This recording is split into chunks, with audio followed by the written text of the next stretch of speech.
Welcome to Conversations with Dr. Libby. It is such a joy to be here and to bring these conversations to life. I have wanted to do this for such a long time. There are three pillars to my work: biochemistry, nutrition, and emotions, or you could say mindset. So I look at absolutely everything through those three lenses, and through these conversations, we're going to apply those lenses to lots of different topics. But for this first series, it's all about iron. Sometimes these conversations will simply be me having a chat with you, and then other times I'll invite other people who are experts in their fields onto the couch to have what I hope are some really insightful conversations that bring immense benefits to your world. But either way, I hope these conversations deepen your appreciation of your extraordinary earth suit, because after all, we look after what we care about. Welcome to Conversations with Dr. Libby. In this episode, we're going to cover topics like iron absorption and absorption challenges that are particularly common for people these days. We're also going to look at iron and how we get enough of it from food. We'll look at iron supplementation and also all about blood tests, so optimal ranges and how to interpret your own blood tests. When I wrote my book, Fix Iron First, I opened it with a manifesto, so I'll just take a moment to share that with you now. That iron deficiency is the most common nutritional deficiency globally is unacceptable to me. Part of my inspiration is to bring this topic back to the forefront of conversation so that there is far less unnecessary suffering.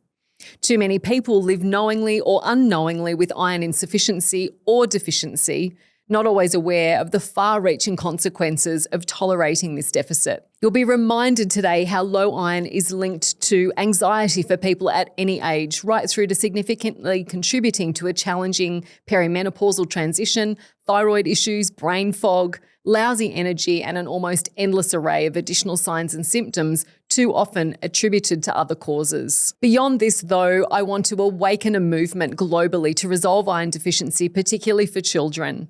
Whether they are children with attentive parents who don't know that their youngest is iron deficient, or children from hard places who go to school hungry each day and have little food security. To those in developing countries with little to no access to iron-rich foods, the tragic impacts of iron deficiency on childhood development are well known. And through my work, I seek to elevate the importance of resolving iron deficiency globally. So iron deficiency is the most common nutrient deficiency globally, and it's particularly prevalent amongst teenage girls and women across the menstruation years, and also pregnant women and athletes. It also affects a growing number of children, with 75% of infants and 25% of toddlers not actually eating enough iron. Iron deficiency is not a rare or a niche problem. It affects people of all ages and all backgrounds. Women and children, however, carry the heaviest burden.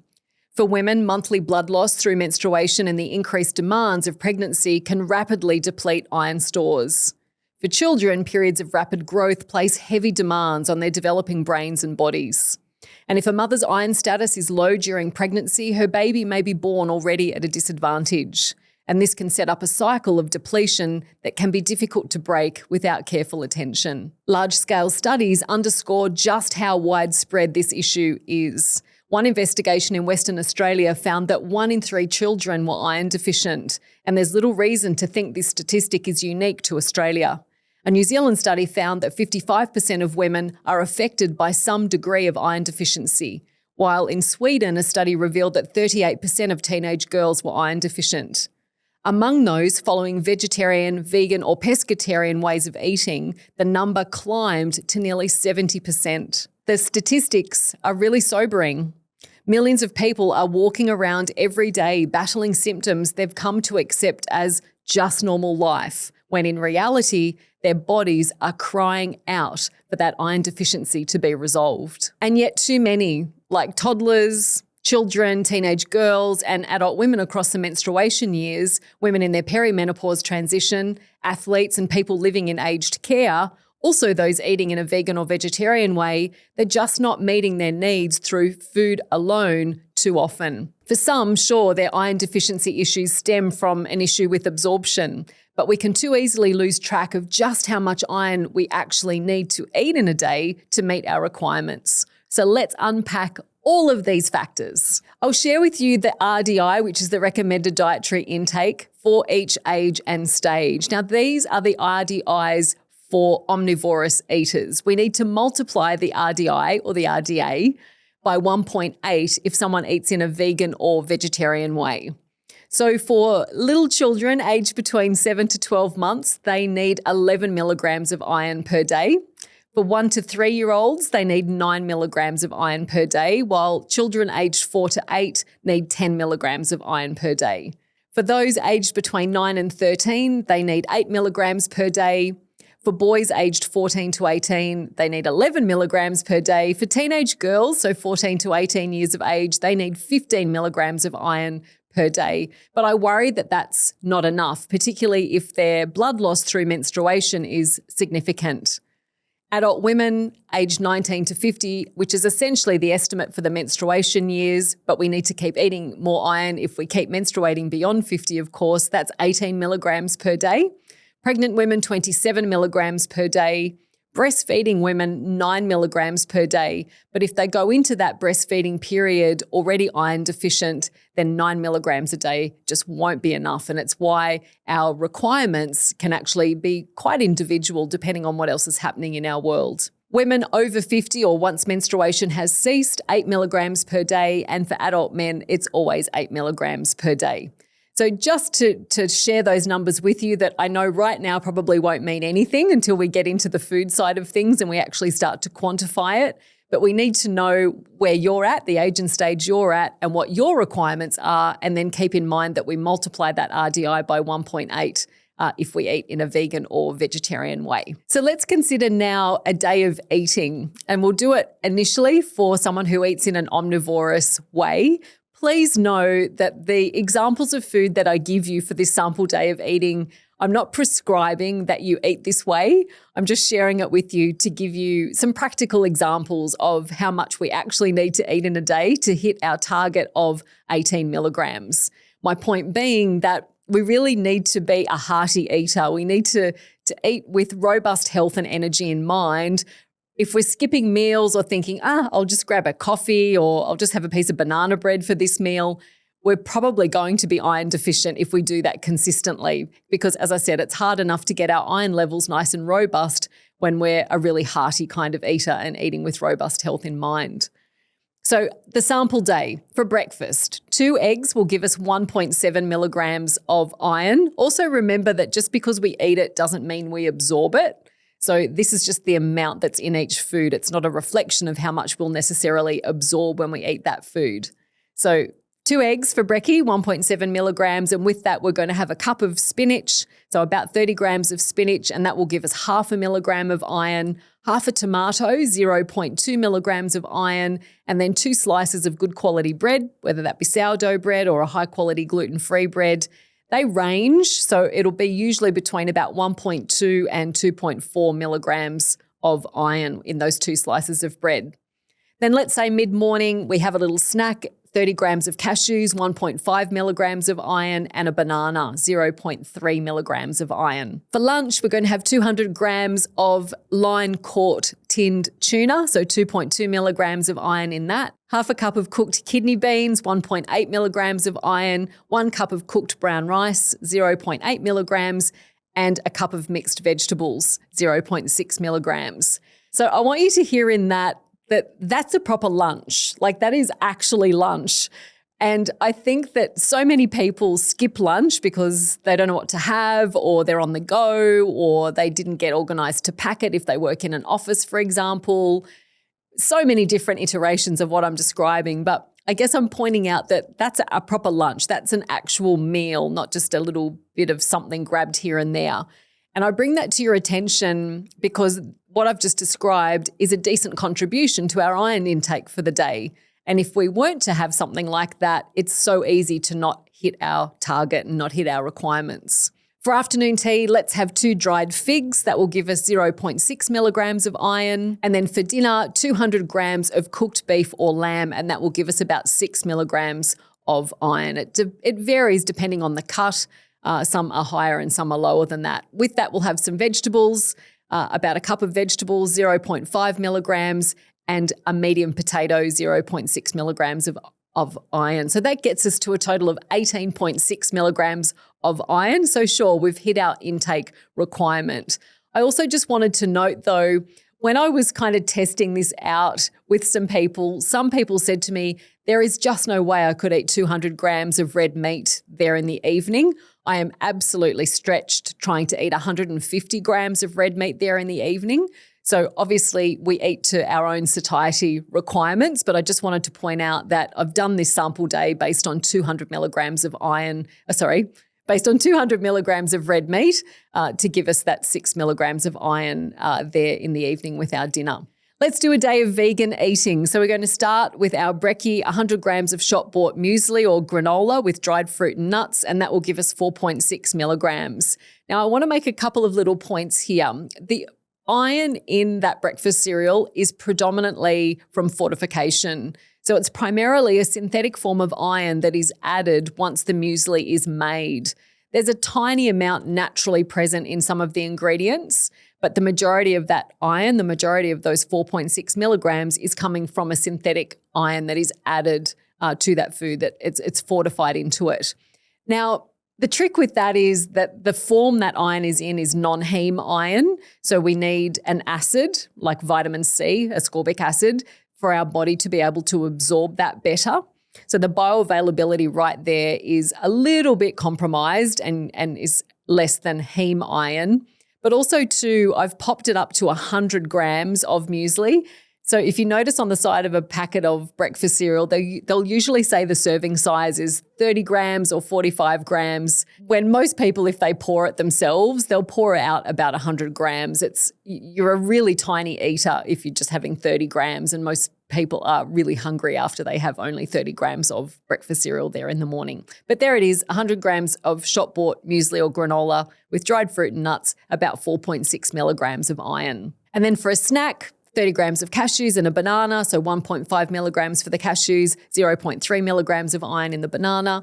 For lunch, we're going to have a cup of cooked chickpeas, 2.9 milligrams of iron, half a cup of broccoli, half a milligram of iron, 1 cup of cooked quinoa, 2 milligrams of iron, and 30 grams of walnuts, 0.8 milligrams of iron. For afternoon tea, let's have a slice of sourdough or high-quality gluten-free bread, so 0.6 milligrams up to 1.2 milligrams of iron, and we'll have a tablespoon of peanut butter on that, 0.3 milligrams of iron. And then for dinner, 100 grams of firm tofu, 2.9 milligrams of iron, with a cup of raw spinach, half a milligram of iron, 100 grams of mixed vegetables, 0.6 milligrams, and a cup of cooked brown rice, 0.8 milligrams. So that gets our total for our vegan day of eating to 18.4 milligrams.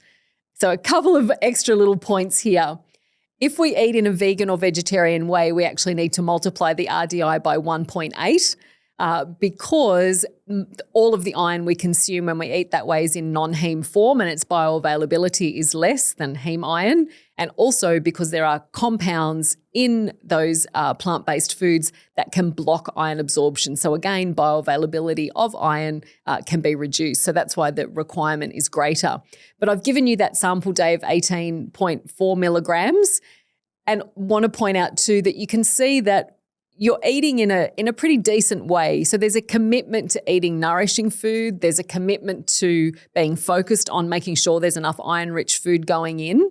So I'm not denying for a second that we can't meet our iron requirements through food, whether we eat in an omnivorous way or a vegan way. But to do it, we need to really think about where we're getting our iron from and make a commitment to doing it day after day, because we need 18 milligrams or 32.4 milligrams if you eat in a vegan or vegetarian way. That needs to be going in on a daily basis. So really focusing on that is key. And I worry that with the rise in popularity of particularly a vegan way of eating, you can do it. You can get enough iron, but for a lot of people, they're not aware of that increase in the iron requirements, and they're just not getting enough going in because they're not focused on it, or they're not aware that they need to focus on it and to really keep their iron stores up. Let's consider some of the challenges people can have with absorbing iron really well. So firstly, undiagnosed celiac disease is a big one.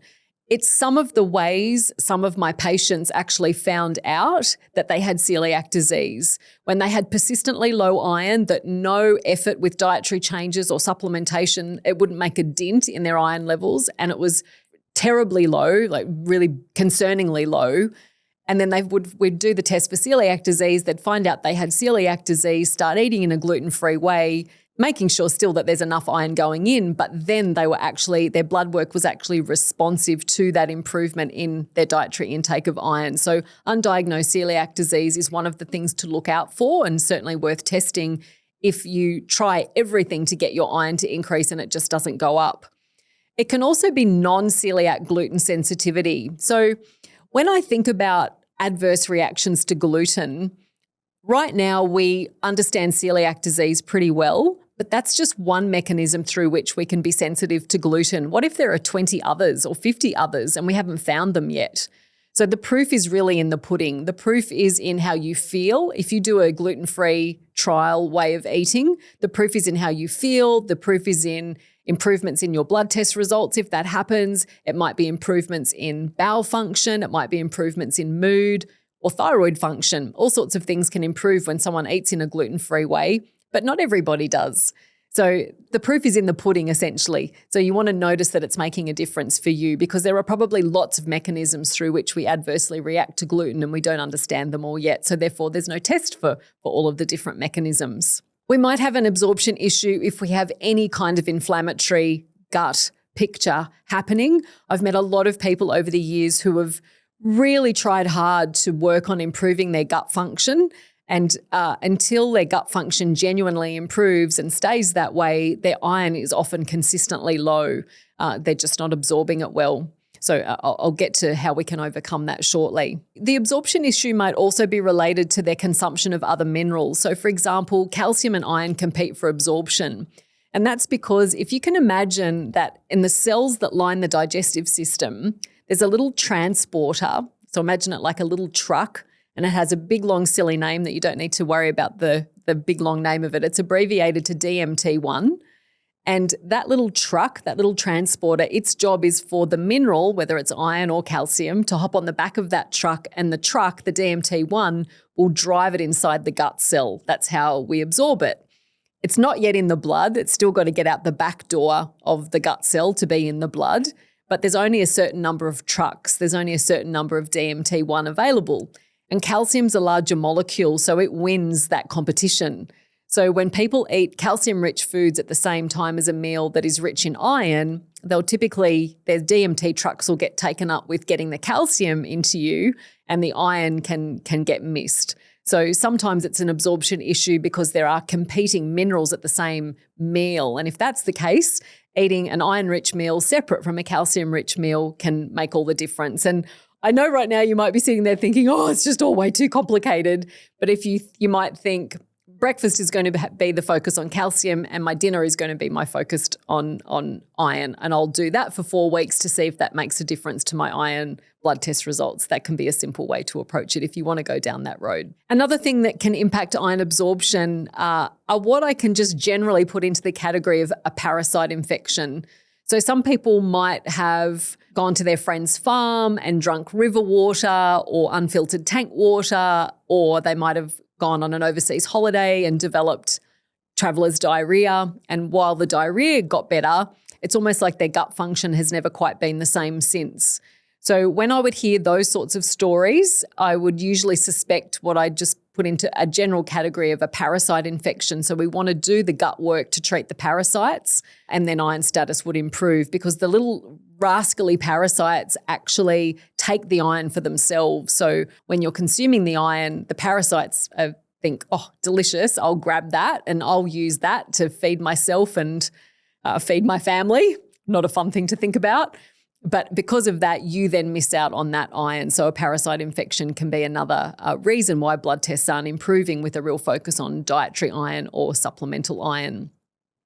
Or it could be microbleeding, essentially from the gastrointestinal tract. So it might be related to, for example, Helicobacter pylori, the organism that is linked to the development of stomach ulcers. There can be little micro bleeds, and we're losing a small amount of blood in our stools. But we don't see that. We don't know it's there. We won't know it's there unless we have the test, for example, for Helicobacter pylori. And although it's not that common, it's common enough for me to raise it in this conversation, because I've had a handful of patients over the years whose iron status didn't want to move.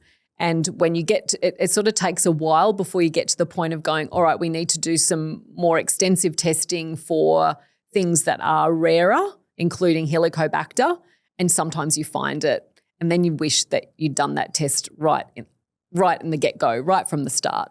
So again, I share this with you so that you can work with your healthcare professional to get to the heart of why you might not be absorbing iron well in the first place. I do worry, though, that I think we sometimes think we have an absorption issue when we're actually not eating enough. I do think that particularly for teenage girls and women across the menstruation years, it's very easy to think you're eating enough iron when in reality there's just not those 18 milligrams going in each day, not consistently. So whether it is inadequate dietary intake or an absorption challenge, we want to address both of those things. And yet so often supplementation is still essential for recovering and then maintaining iron status, particularly across the times in our lives when requirements are greater, like through the menstruation years and also pregnancy. For some people, dietary changes with a big focus on iron would make such a significant difference. I met a lady recently and she said, I sorted my iron out by not having coffee with my breakfast because the polyphenols in tea and coffee interfere with iron absorption.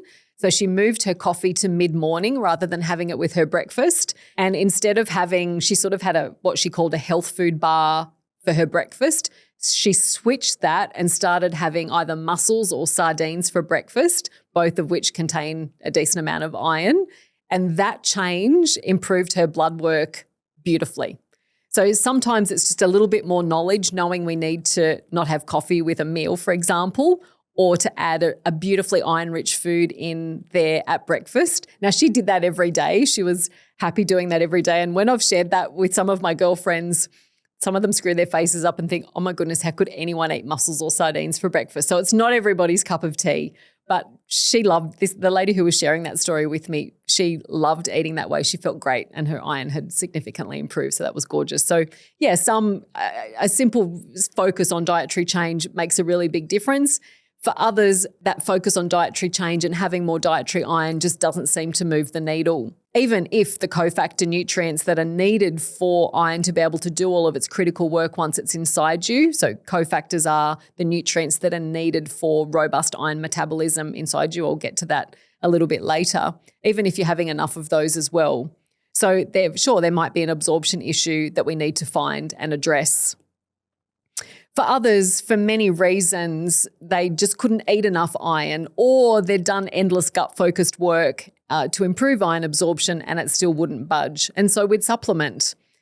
And iron stores, when I was in clinical practice and I was using a synthetic form of iron, let's say someone's ferritin was sitting, their iron storage, their ferritin was sitting at 14 micrograms per litre, it was a day of celebration if 4 to 6 weeks later their ferritin was at 18 micrograms per litre. That's still deficient. That's still in the iron deficiency anemia category, but at least it had improved. It was kind of moving in the right direction, so we'd get excited. But I'll talk to you about a new generation of supplements that are available now that are really properly moving the needle. Because that movement from 14 to, say, 18 in 4 to 6 weeks, it's so slow.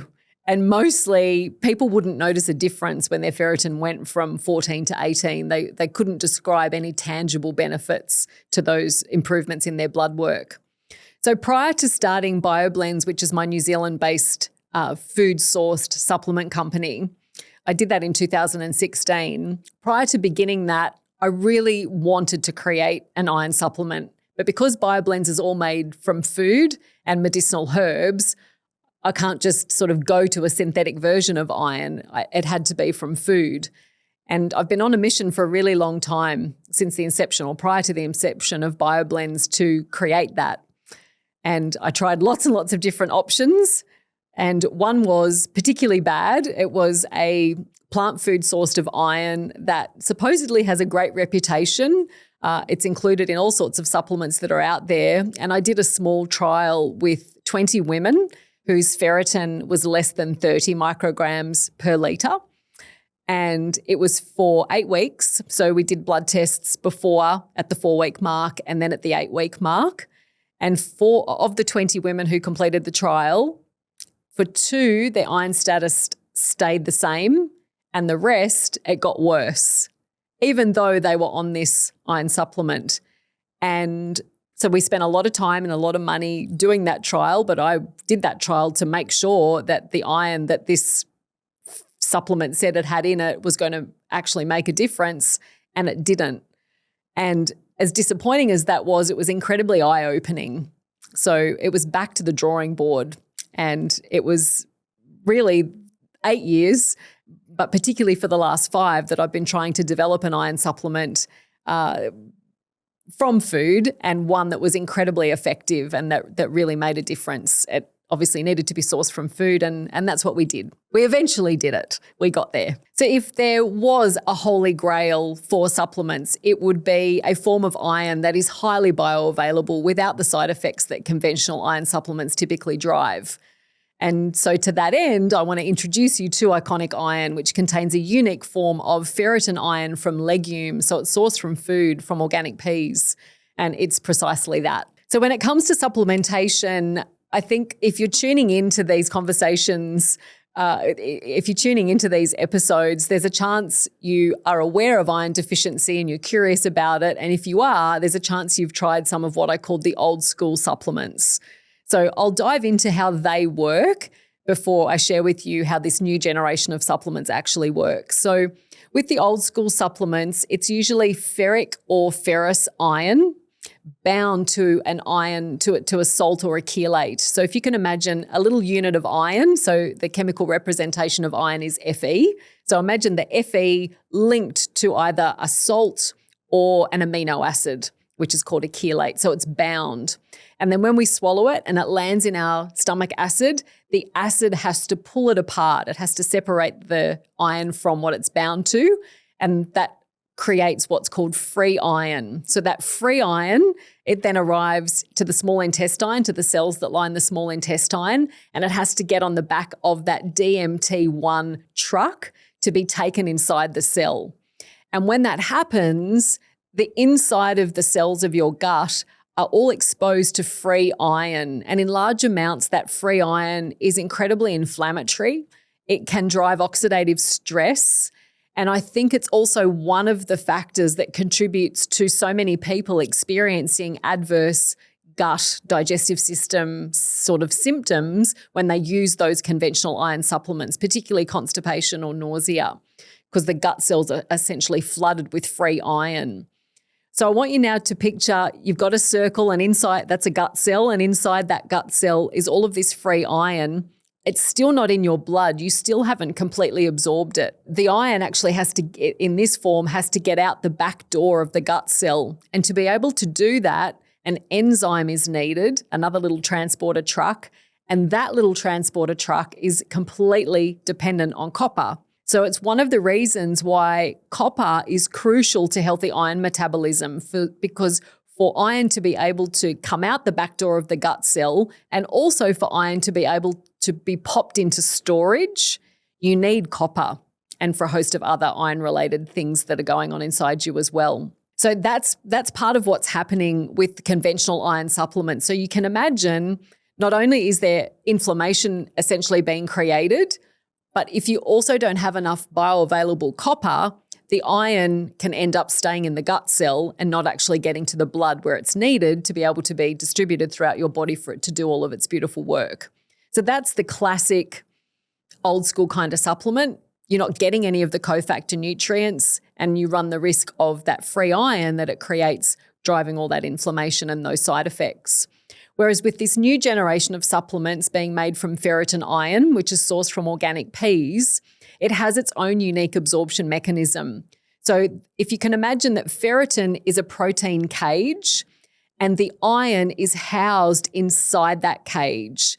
It's in the form of ferrohydrite, and so in that little structure, there can be up to 4,500 atoms of iron, all beautifully housed inside this little protein cage. And so when you swallow a supplement that contains ferritin iron sourced from organic peas, the majority of it survives degradation by stomach acid, and it arrives intact at the gut cell wall. and it's absorbed via a very unique absorption process called receptor-mediated endocytosis. You don't need to remember the silly name, but I know some of you listening will be geeky and enjoy the silly names.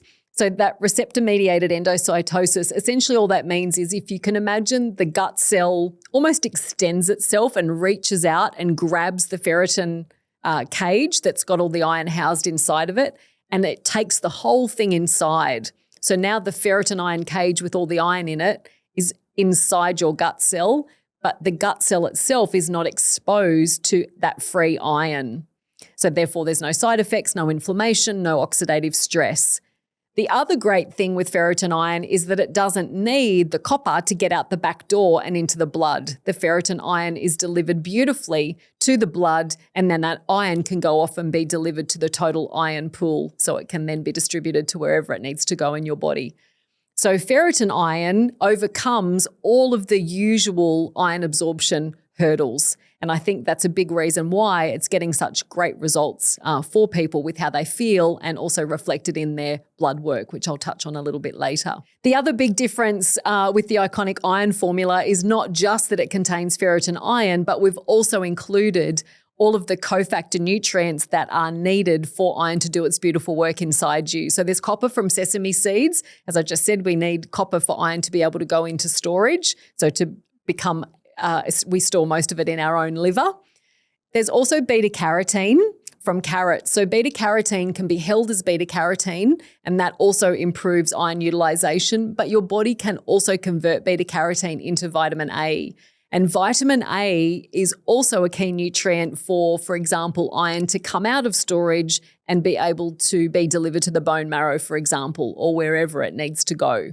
So copper and vitamin A are two really key nutrients for healthy iron metabolism once it's inside you. There's also acerola in Iconic Iron that gives us beautiful vitamin C. You don't need vitamin C to absorb ferritin iron, but it's just such a gorgeous antioxidant, and I think a lot of people do well with a little bit more vitamin C in their world. And then there's kiwi fruit, which has beautiful anti-inflammatory properties, and it's also really wonderful as a prebiotic, so really helps our gut microbiome. So that combination is why it's why I believe it's the ultimate iron solution. So I can't help but share some recent testimonials about Iconic Iron. Now, I share these with you essentially to give you hope that if you are someone who has lived with consistently low iron levels, or you feel that you have issues with absorption, or you might feel like iron infusions have been your sort of only option to managing your iron levels, I hope that these results essentially give you some hope. So someone wrote to us and said, they worked for me. My ferritin was 17 and it had been low 20s for at least 15 years. I took 2 Iconic Iron a day for 3 months and had my iron tested yesterday and it's 86. I'm impressed. The next person wrote in and said, the best results for my 16-year-old daughter. Her ferritin went from 14 to 41. I feel like a weight is lifted. She'd been feeling so awful. And another one, my ferritin score was 14. Today, in September, after using Dr. Libby's iron for 2 months, my ferritin was retested and it's now 43. I'm so pleased. Another person wrote and said, I've had low ferritin levels for 10 plus years and did not realize how much this was influencing my overall health. The prescribed synthetic form would nudge my levels a measly 4 micrograms per litre. I've been on Iconic Iron for a month and my ferritin count has already doubled, my energy is more levelled and I experience greater clarity overall. Amazing. And the last one, my ferritin level was at 30 micrograms per litre. I took Libby's iron for 2 months. My ferritin level is now at 45 micrograms per litre. I will continue to take it for another 2 months and test again. The results speak for themselves. So when I first receive feedback like that, my first response is my eyes just get water in them. I'm very moved because what I care about is the effect, the ripple effect essentially of the impact on people's quality of life. Because when we are so weary and we just feel like we're dragging ourselves around or we just don't feel like we are ourselves, it particularly impacts our confidence and the quality of our relationships, or it can. And so when you think about improving iron levels, it's not just that your iron levels are improving, it's that how you're able to show up, the energy you have inside yourself for yourself and for others dramatically improves. And that excites me because that can change the trajectory of someone's life. And just to remind you, these are just a few reasons why you want robust iron status and that we talked about in an earlier episode. So, of course, for really healthy neurotransmitters, so for the production of dopamine, GABA, serotonin, and melatonin, dopamine for motivation, GABA for calm, serotonin for contentment, and melatonin for sleep, iron is crucial to the production of all of those beautiful neurotransmitters. We also want robust iron levels so that our thyroid can do all of its critical hormone production work across our entire lifetime and not just slowly, gradually start to underperform as our iron levels diminish. Too often, treating iron deficiency is the missing piece in thyroid health. For perimenopause too, the compounding effects of iron deficiency are being under-recognised and under-treated for women going through their perimenopausal transition. We want to fix iron first and then see what's left over. So then as our final topic in this episode, let's dive into blood tests. Regular blood tests, if you have known iron deficiency, regular blood tests are very important, or if you're using an iron supplement, regular blood tests are also really, really crucial to see that the needle is moving in the right direction, and also so that you know when to either stop supplementing or when you need to drop your dose back to a more maintenance dose. So about every 3 to 6 months can be a really wise step in your healthcare plan if you're taking an iron supplement or trying to recover from deficiency. Blood test results are absolutely best interpreted by your healthcare professional. It's really wise also to stop taking your iron supplement a couple of days before you have your blood test done, because if you're using a supplement, it can falsely elevate your levels and you won't know what's really going on. So a couple of days, sort of 3 to 4 days before you have a blood test, it's wise to have a break from any iron supplements you might be taking. So just in general terms, and just so you have, so you're armed with knowledge so that if you see your blood test results, which I encourage you to have a look at, you've got some general information about what you might be seeing there. So in general terms, I just want to offer you a summary essentially of some iron-related blood tests and what they mean. Please know, though, that these descriptions are not a replacement for medical advice or nutritional advice. It's for education. So the best way to do blood tests for iron is not just ferritin, which is iron storage. You want to do what's called iron studies, which is 4 blood test parameters, one of them being ferritin. But the first one is actually serum iron, and that's a reflection of recent dietary intake or supplement intake. And it's why taking a 3 to 4 day break from your iron supplement is important prior to a blood test. The next marker is called transferrin, and transferrin goes high in iron deficiency or iron deficiency anemia. And it can be confusing if you see a blood test result and it's related to iron and yet it's gone high, you might think, oh my goodness, do I have too much iron? But no, transferrin goes high, it's elevated or high and normal in iron deficiency anemia. And that's because transferrin is like a taxi driving iron around. So the body will make more taxis in an attempt to pick up more passengers, the passengers obviously being the iron. So the normal range for transferrin in pathology laboratories in New Zealand is 2 to 3.6 grams per litre. However, there's normal ranges and then there's optimal ranges. So for me, in my clinical experience, once transferrin goes above about 2.6 grams per litre, that's a sign to me that your body is actively seeking more iron. So almost think of it like iron hunger.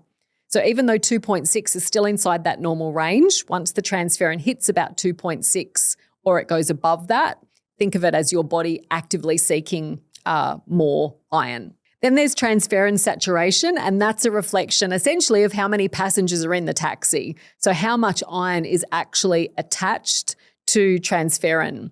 And this will be low or low and normal when you need more iron.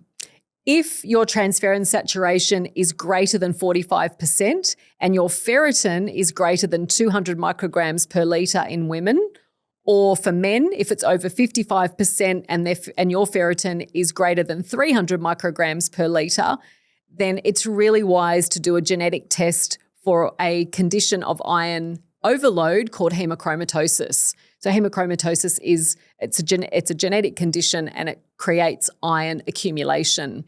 So it's when those transferrin saturation markers and your ferritin markers are essentially really high, that's when you want to suspect or certainly test for hemochromatosis.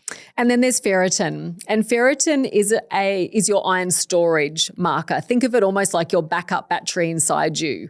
So research shows that there's good correlation between when we do a blood test for ferritin and your bone marrow levels of iron. So that's why it's used as a pretty decent marker of what you've got going on, because we can't test your bone marrow, but ferritin is suggested it's the best thing we have right now as a reflector of what's happening with the bone marrow, making all of those beautiful new red blood cells, remembering that you make 2.5 million new red blood cells every second.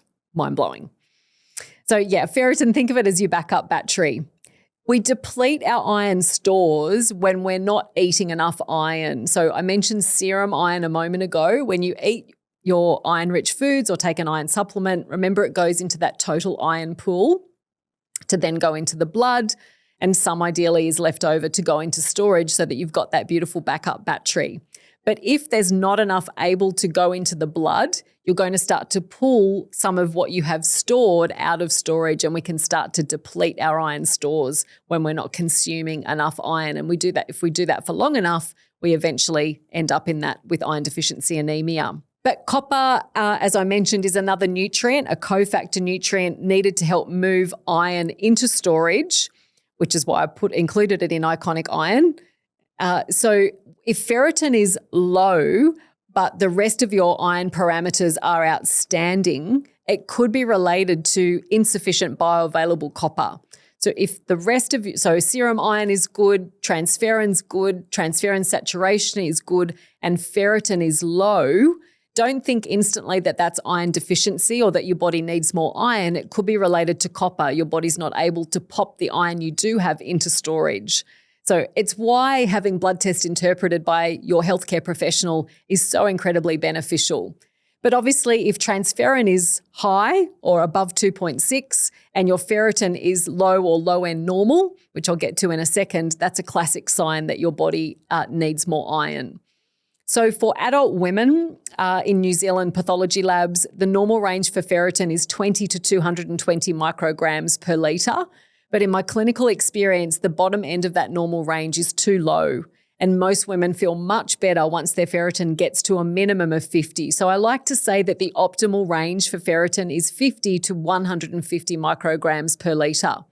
We need to keep in mind that inflammation can falsely elevate ferritin. So if you have an injury or an infection, or your lifestyle is one that promotes inflammation and you have a blood test, your ferritin can look higher than it actually is. So for example, your ferritin might be 150 when in fact, in reality, your ferritin is actually 35. So inflammation falsely elevates ferritin, and it's why doing a blood test when you've had a 3 to 4 day break from supplements and not immediately after exercise, it's important to have your blood tests when you're in that state, and ideally not acutely unwell as well.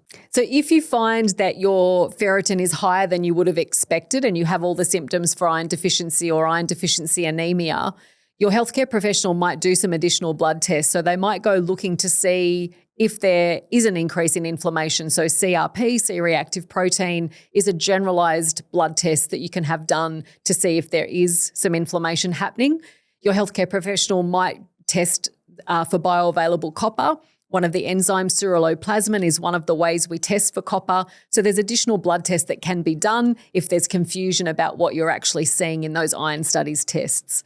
But in general, your blood test results will usually very clearly show iron deficiency if that's what's going on. So thank you so much for joining me for this episode. I know it was quite practical and it took a little bit of time to get through all those food sources of iron. There's a more extensive list of all the foods that contain iron in my book, Fix Iron First.